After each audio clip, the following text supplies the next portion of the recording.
Mateus capítulo 4, é um texto bastante conhecido, muitos de nós conhecemos.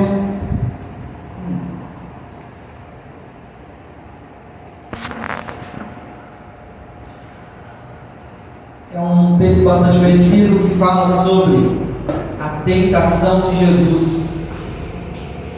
Eu quero, antes de iniciar o texto, colocar um pequeno tema para essa pregação.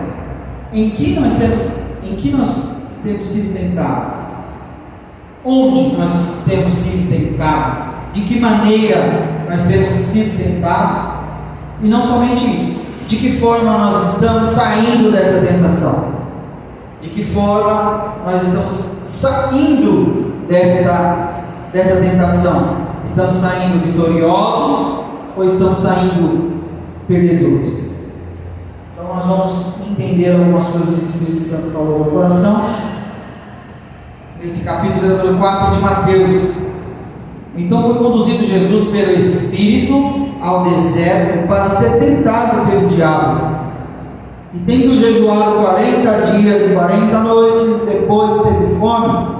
E chegando-se a ele o tentador, disse: se tu és filho de Deus, manda que estas pedras se tornem pães. Ele, porém, respondendo, disse: está escrito, nem só de pão viverá o homem, mas de toda a palavra que sai da boca de Deus. Então o diabo o transportou à cidade santa e o colocou sobre o pináculo do templo e disse: se tu és filho de Deus, lança-te daqui abaixo, porque está escrito, aos seus anjos dará ordem a teu respeito e tomar-te-ão nas mãos, para que nunca tropeces com alguma pedra.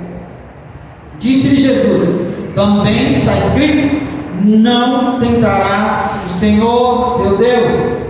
Novamente transportou o diabo a um monte muito alto e mostrou-lhe todos os reinos do mundo e a glória deles. E disse: tudo isto te dareis, prostrado me adorares. Então disse-lhe Jesus: vai-te, Satanás, porque está escrito, ao Senhor teu Deus adorarás e só a Ele servirás. Então o diabo deixou, e eis que chegaram os anjos e o serviram. Amém? Até o verso 11. Quantos conhecem essa palavra? Muito se fala da tentação de Jesus, e os textos bíblicos eles se conectam, apesar de serem escritos em idades diferentes, por pessoas diferentes, em situações diferentes. Os textos bíblicos se conectam. E se você observar no capítulo 4, verso 1, Jesus foi conduzido pelo Espírito. Observe que o Espírito é escrito em letra maiúscula. Então foi o Espírito de Deus que levou Jesus até o deserto para ser tentado pelo diabo. Observe aqui no versículo, no capítulo 4, nós temos a ação do Pai, a ação do Filho e a ação do Espírito Santo. Por quê? No final do verso do capítulo 3, a voz que é ecoada quando Jesus é batizado por João Batista, se você voltar um pouquinho, você vai ver que é o batismo de Jesus. E João Batista batizou Jesus. Então ali o Filho de Deus estava ali sendo batizado, passando por aquele ritual de batismo. Tanto é que João era conhecido como João o Batista, ou muitos chamavam o Batista, aquele louco, o Batista, o mesmo que batizou Jesus. E quando João avista de longe aquele homem se aproximando, ele estava ali batizando pessoas, e ali ele falava sobre arrependimento. Os que se arrependiam naquele momento, João batizava nas águas do Rio Jordão. E quando ele avista aquele homem se aproximando, ele diz: eis aí o Filho do Homem, eis aí o Cordeiro de Deus. Na verdade, então ele reconhece, porque Jesus era diferente. Então, quando João batizou a Jesus, no verso 17, diz que uma voz estrondou do céu e disse: este é o meu Filho amado, em quem me comprazo, ou em quem tenho prazer. O próprio Deus validou que aquele homem era o filho dele. E qual foi a primeira tentação de Jesus quando o diabo apareceu? Após ele ficar ali 40 dias, em 40 noites jejuando, o texto diz que ele teve fome.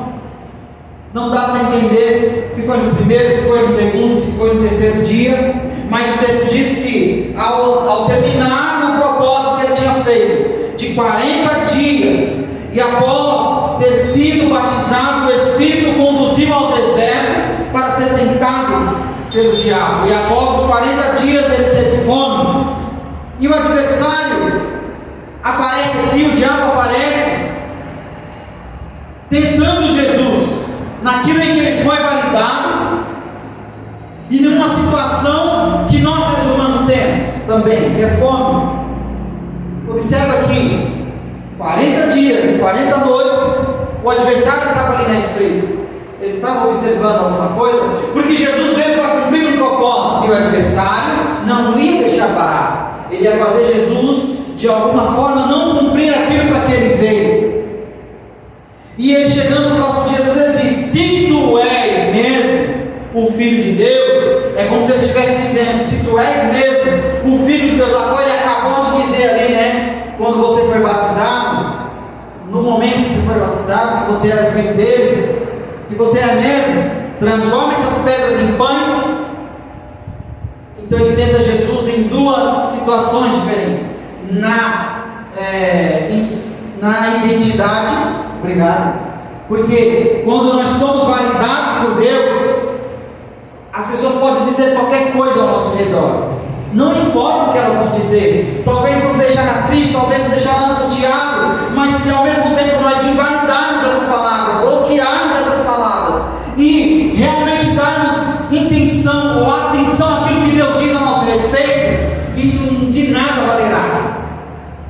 E o que Jesus disse naquele momento em sua resposta: nem só de pão viverá o homem, mas de toda a palavra que sai da boca de Deus. Jesus estava dizendo em dois aspectos: a palavra de Deus realmente que fora dita há 40 ou mais de 40 dias atrás, quando ele foi batizado, mas a palavra de Deus também que foi dita lá nos antepassados, que os filhos de Israel entendiam que o cuidado de Deus era somente porque o maná descia e servia para alimentar a sua fome, a sua vontade de todos os dias. Todos os dias nós temos fome, na verdade, e essa necessidade que precisa ser suprida, salvo os casos em que eu me abstenho de comer, porque eu falo: eu quero me abster dessa comida, porque eu quero me alimentar da comida que vem dele. E você faz aqueles propósitos de vários dias, ou até mesmo de um dia, da forma que você se sentir à vontade. Então Jesus usa aqui duas palavras: a palavra de validação da identidade que Deus disse, e a palavra que está escrita, que foi escrita há muito tempo atrás, se não me engano, em Deuteronômio, capítulo 8, verso 3, que fala exatamente dessa passagem. Depois os irmãos resgatam ali. Então Jesus rebate o adversário na palavra de validação e na palavra do próprio Deus, que fora dita pela boca, que foi escrita há muito tempo atrás. Mas nós entendemos que o adversário, ele é uma pessoa que ele não desiste fácil. Muito tem se falado aqui nesse altar, muito nós temos orado sobre pedir a Deus estratégias de guerra, estratégias de vencer o mal, de ferramentas que nós precisamos para nos proteger: cabeça, coração, tronco, pés. Mas não adianta nada nós nos prepararmos para uma guerra sem ao menos entendermos com quem estamos lutando, não é? Muito naquela época, ou hoje, o pastor falou aqui da questão da guerra, né? Rússia, Ucrânia, Oriente Médio, onde se tem muita guerra. A nossa guerra aqui no Brasil é uma guerra diferenciada, como ele mesmo disse. Mas aqueles reinos estudam uns aos outros. Eles não vão de peito aberto para a guerra. Vou guerrear, vou sair dando espadada, vou sair. Não é dessa forma. Porque eu preciso entender com quem eu estou lutando. Eu preciso entender quais os tipos de armamento, qual o tipo de preparo que a pessoa para a qual eu estou indo lutar, ela fez? Qual tipo de preparação? Então, ligando essa palavra com a nossa luta não é contra a carne, contra o sangue, por isso que Paulo escreveu daquela forma, porque ao invés de lutarmos contra o nosso irmão, contra a nossa carne, existem guerras muito piores acontecendo no mundo espiritual, e nós estamos querendo lutar a luta que não é nossa, a luta de carne, a luta de enfrentamento, e a luta às vezes é um reino espiritual, é de oração, é de busca, é de constância, é de disciplina, é de presença de Deus, e Jesus sabia disso. E nem só de pão viverá o homem, Jesus respondeu, mas de toda a palavra que sai da boca de Deus. Mas como eu disse, ele não se deixou ser vencido. O adversário mais uma vez vai tentar a Jesus, dessa vez de uma forma diferente. Ele transporta Jesus para a cidade santa e colocou-o sobre a parte mais alta do templo, o pináculo.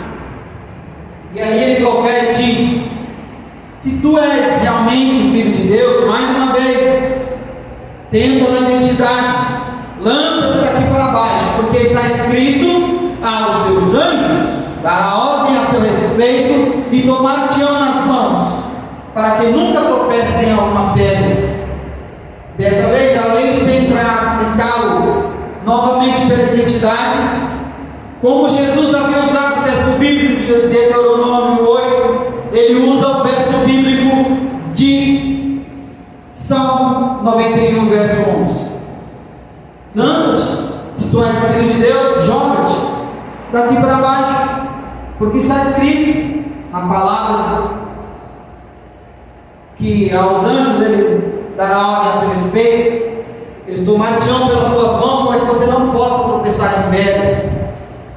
E aí Jesus responde mais uma vez, de forma sábia, de forma incrível, mas também está escrito: não tentarás o Senhor, o teu Deus. Jesus estava dizendo de forma inteligente que nós não temos que sair por aí fazendo coisas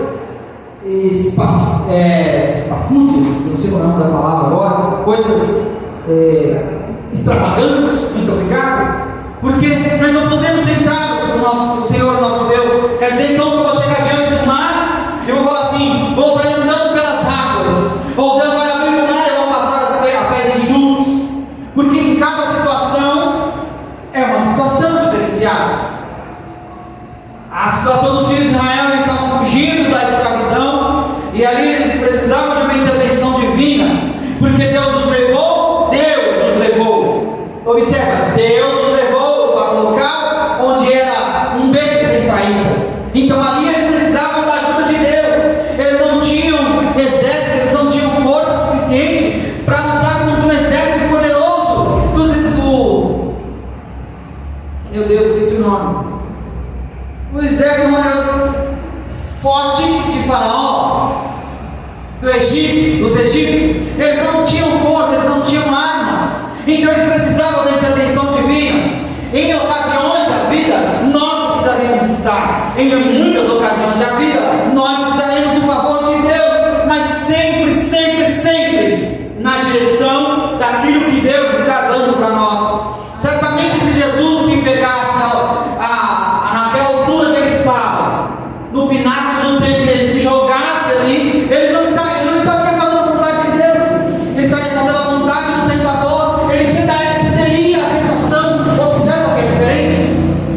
Então Jesus nos rebate novamente com a palavra, mas também está escrito: não tentarás o Senhor teu Deus. Jesus está dizendo em outras linhas, nas entrelinhas, certamente isso que você está me pedindo não é a vontade do meu Deus, é a tua vontade. Então não tentarás o Senhor teu Deus significa dizer: eu não posso fazer aquilo que Deus não pediu para mim, porque certamente se eu fizer, eu falo: mas Senhor, eu me joguei, chegou lá embaixo, eu me quebrei, eu me arrebentei, ou às vezes até morri. E aí é como se Deus estivesse dizendo: mas eu não pedi para que você fizesse isso. Não tentarás o Senhor teu Deus. Mas o adversário não se deixou vencer mais uma vez. E aí ele, talvez aqui, talvez na sua última investida, ele, no verso 8, ele diz: novamente, o adversário transportou, para um monte muito alto, talvez um monte mais alto do que o templo, e mostrou-lhe todos os reis do mundo e a glória dele. Ele disse: tudo isso te darei, se prostrado me adorares. Além de ser ousado, é mentiroso, porque os reis da terra pertencem a Deus.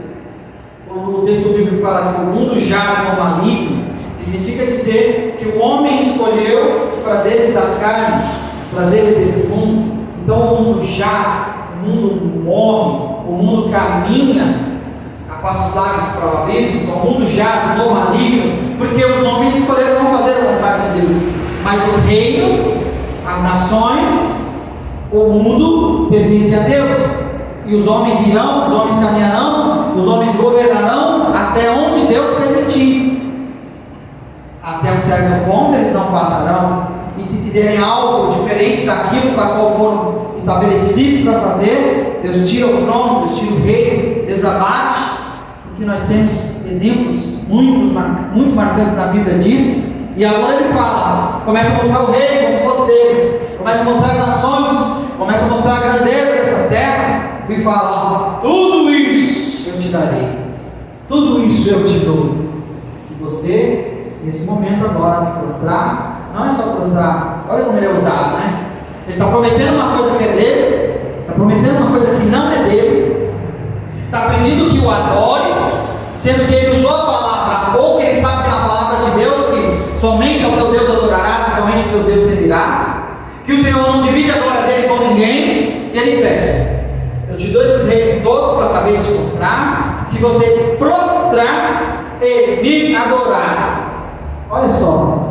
Então o adversário, irmãos, ele vem contra nós, ele vem nos tentar de forma pesada, assim como tentou a Eva lá no jardim do Éden. Observa que aqui, se você observar no texto de Mateus 4, Jesus estava debilitado, não é verdade? Ele ficou 40 dias em jejum. Pode ter descansado? Sim. Pode ter dormido? Sim. O texto não deixa claro que ele ficou 40 dias acordado. O texto diz que ele ficou 40 dias jejuando. Então dá a entender que em algum momento Jesus pode ter descansado. Mas mesmo descansado, a necessidade da fome do corpo humano, ela é suprida com comida. Jesus estava, nesse momento, estava sendo suprido pela palavra de Deus, mas fisicamente ele estava debilitado. E o adversário se aproveitou dessa debilidade para tentar. Tentou na questão fome, tentou na questão de tentar a Deus, se jogar naquele lugar, e agora tentou na questão da adoração. Então nós temos que ficar atentos ao que acontece conosco, porque o adversário vai procurar situações em nossas vidas para nos tentar. Muitas vezes em nossas vidas nós pedimos para o Senhor: Deus, me dá paciência, e nós esperamos que o pacote de paciência desça sobre nós. Agora eu tenho paciência. Mas não é isso. Quando nós pedimos paciência para Deus, Deus nos colocará em situações em que nós temos que ter paciência. Não adianta eu pedir e não utilizar essa paciência quando precisar. Mas Deus me deu paciência. Você pediu, mas você está procurando usar a paciência. Você pediu fé para Deus. Você acha que vai vir um pacote de fé descendo sobre você? Você tem que exercitar a fé. Você tem que usar a fé. Então tudo que nós pedimos para Deus tem que ser um exercício. Tem que ser um exercício. A fé é uma prática de fé, a confiança é uma prática de confiança, a paciência é uma prática de paciência. Quando tiver uma situação adversa em que eu sei que eu não vou ter paciência, eu tenho que respirar, eu tenho que pensar antes de responder, eu tenho que pensar antes de fazer, e à medida a partir dali eu vou adquirindo a paciência. Então Jesus olha para o adversário e Jesus o repreende. Olha só a situação. Dessa vez rebatendo com a palavra, mas também repreendendo: vai-te, Satanás, porque também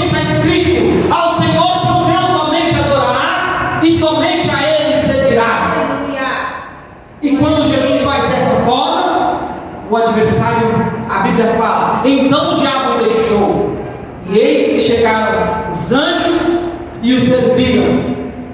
Então, na batalha da vida, na batalha da tentação de Jesus, do capítulo 4 de Mateus, Jesus saiu vitorioso.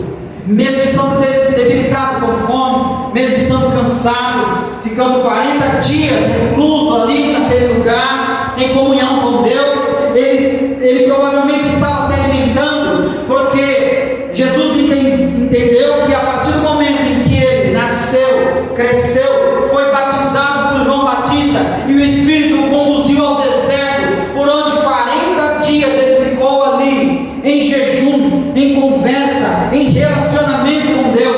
Ele estava tendo aquela relação com Deus e se alimentando do próprio Deus, porque ele ia precisar, ele sabia que precisaria de combustível para aqueles mais de 3 anos de ministério que ele precisava. Ele precisava se encher de Deus, ele precisava de estratégia de Deus, para saber como lidar, para saber como faria, os milagres, como levantaria os mortos, como operaria os milagres de cura. Ele precisaria ali de uma orientação de Deus, e somente estando com Deus ele teria isso. Mas como homem, ele estava debilitado, e o adversário aproveitou essa brecha para tentar. Como será que cada um de nós, esta manhã, eu peço que você não responda para mim, mas faça uma introspecção, pense consigo mesmo: como será que eu tenho saído de cada tentação que o adversário coloca diante de mim? No texto de Mateus, o próprio adversário apareceu para Jesus. Pode ser que sim, de forma corpórea, ou pode ser de forma espiritual. Entende? Então, hoje nós somos materiais, atuamos no nosso mundo físico, mas nós sabemos que somos tridimensionais, e temos espírito, temos almas, e temos corpo, e o adversário pode nos tentar em todas essas áreas de nossas vidas. Ele pode nos tentar no nosso espírito, pode nos tentar na nossa alma, e pode também tentar no nosso corpo. Então, nós temos que fortalecer aquela parte que fala com Deus. Quando fortalecemos o nosso espírito, quando fortalecemos a nossa alma, quando fortalecemos o nosso corpo, sabemos que quando Ele vier, nós teremos sim ferramentas suficientes para combatê-los. Aqui Jesus nos ensina pela palavra. Pela palavra nós temos todas as ferramentas que precisamos para sairmos, para resistirmos os dias maus, para resistirmos ao diabo. Sujeitai-vos, pois, a Deus, resistir ao diabo, e ele fugirá de nós, fugirá de vós. Precisamos resistir, precisamos estar prontos, porque ele virá, isso é certo, ele virá. Então, quando o adversário vier nos tentar, que nós vencermos essa primeira prova, ele virá novamente uma segunda investida, virá novamente uma terceira investida, virá novamente uma quarta investida. Porque observe que o adversário não tem mais chance de ir ao céu, ele não tem mais chance de arrependimento, porque a condenação dele já está prescrita desde a fundação do mundo. Ele já é derrotado.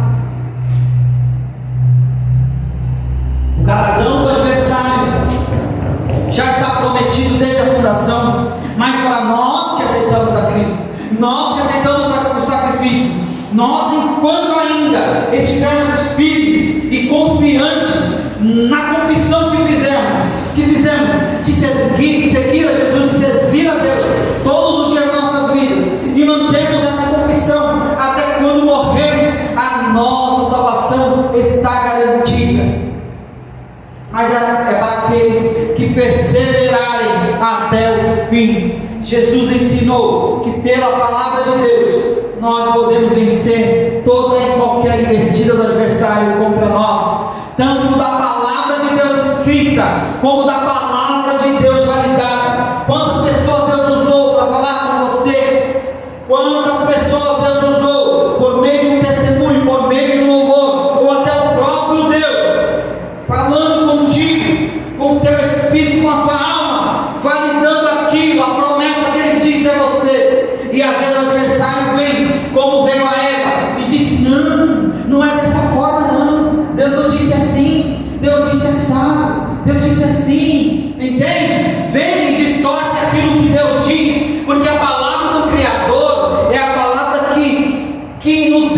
mais firmes, nos deixa mais confiantes. E quando nós reforçamos a nossa intimidade, a nossa comunhão com Deus, Deus fala conosco todos os dias, Deus fala conosco de várias formas, Deus fala conosco por meio de várias situações, mas às vezes nós calamos a vontade de Deus e abrimos os nossos ouvidos à voz do adversário. E se nós não tomarmos cuidado, nós não vigiarmos, aquilo que Ele diz parece que se torna mais forte do que o que Deus realmente falou conosco. E Jesus ensinou por meio da palavra, por várias situações, que é pela palavra que havemos de vencer. Óbvio que não devemos levar isso como regra de fé, somente a palavra. Temos o exemplo do louvor, temos o exemplo da adoração, aquela mulher que entrou na casa daqueles homens, em que Jesus estava ali participando de uma refeição, ensinando aqueles homens, e era um local que mulher não podia entrar. Então ela rompeu todas as regras daquele momento, porque ela precisava de Jesus. Observa que ela entrou não para pedir, ela entrou para entregar. Aleluia! Ela não entrou para pedir. Você não vê no texto dizendo que ela entrou para pedir comida. Ela não interrompeu o sermão, ela não interrompeu aquele momento de comunhão daqueles homens. A Bíblia fala que ela entrou por trás, pelos pés, pegou o que ela tinha de mais precioso, quebrou e derramou aos pés de Jesus. E não somente isso, com seus cabelos ela enxugava. Que tipo de oferta nós temos levado para Deus?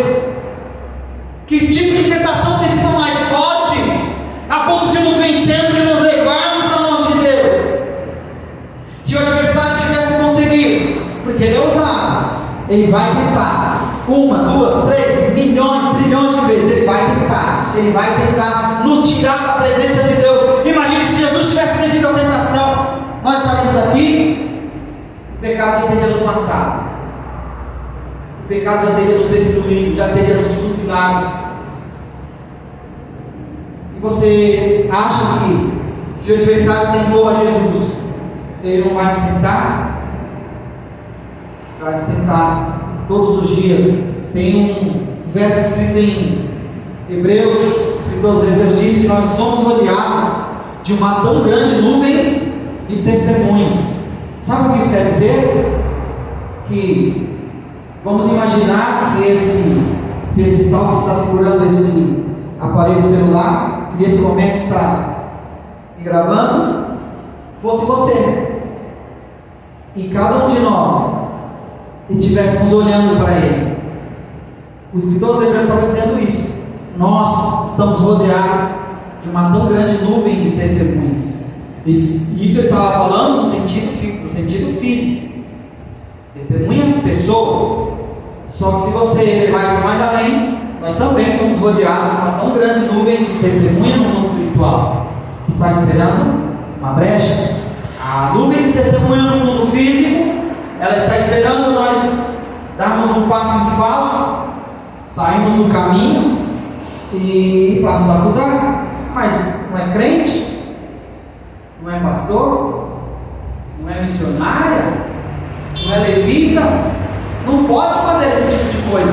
A mesma pessoa que de repente te oferece um copo de bebida alcoólica, vai falar assim: ó, bebe aí, seu pastor não está te vendo, né? A igreja não está te vendo, é só um momentinho de relaxar, de comunhão. Aí você pega o copo, é a tentação do adversário, do mundo espiritual, atuando no mundo físico, que te fez pecar. Você pega o copo e bebe. Aquela mesma pessoa que te deu, o crente bebeu, ah não, o crente bebeu o vinho, o crente bebeu a bebida. Entende? Que o mundo espiritual está conectado ao mundo físico. Então, quando o escritor aos Hebreus diz que nós estamos rodeados de uma tão grande nuvem de testemunha, é exatamente isso.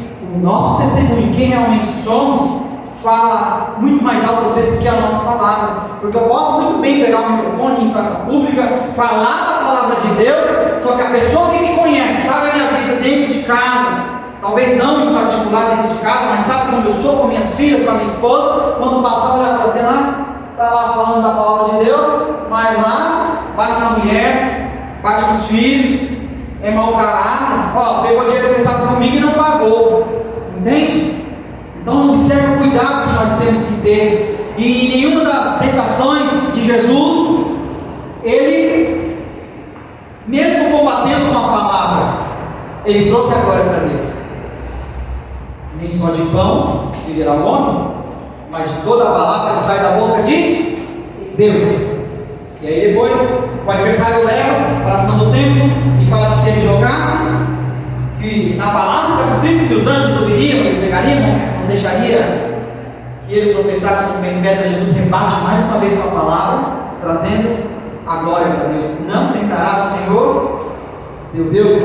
E aí na última investida, vai-te, Satanás. Aí você precisa repreender. A tentação, ela só é vencida quando você repreende. A tentação vem hoje, você consegue sair. A tentação vem amanhã, você consegue sair. A tentação vem depois de amanhã, você consegue sair. Mas se você não repreender, você não vence.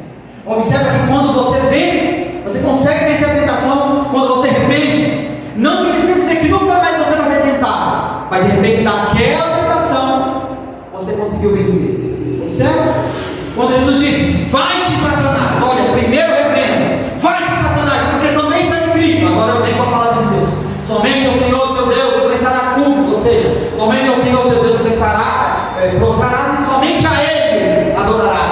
Mesmo repreendendo, Jesus trouxe a glória para Deus. Quando nós vencemos pela palavra, pelo louvor, pelo jejum, pela comunhão que nós temos com Deus, nós estamos trazendo a glória para Deus, porque isso é assim, bate em nós, vai para Ele, bate em nós, vai para Ele. Quando as pessoas olharem, olha, realmente aquela pessoa é um servo de Deus, olha, realmente aquela pessoa tem Deus, eu vejo Deus nela. Ainda assim, quando as pessoas façam um elogio para você, você também remete isso para Deus. Olha, graças a Deus por isso, o Senhor me deu força, o Senhor me deu graça. Se não fosse Ele, eu não teria conseguido. Olha que diferença, né? E quando as pessoas observam isso em nós, é louvável. E aí você depois vai lá assim, muito obrigado, eu passei por essa prova, eu passei por essa tentação, glorifiquei o teu nome lá no meio lá dos meus colegas, no meio lá dos meus diretores, dos meus supervisores, no meio dos meus vizinhos, no meio dos meus familiares, porque o Senhor me deu essa capacidade. Se não fosse pelo Senhor, eu não teria conseguido. Olha a diferença, não é? Então Jesus venceu a tentação. E aí eu faço a pergunta do início: como que nós estamos saindo da tentação? Estamos saindo vitoriosos ou estamos saindo perdedores? Estamos saindo vencidos? Que você faça uma reflexão esta manhã. Essa foi a palavra que o Senhor ministrou ao meu coração. Espero que você tenha entendido a palavra.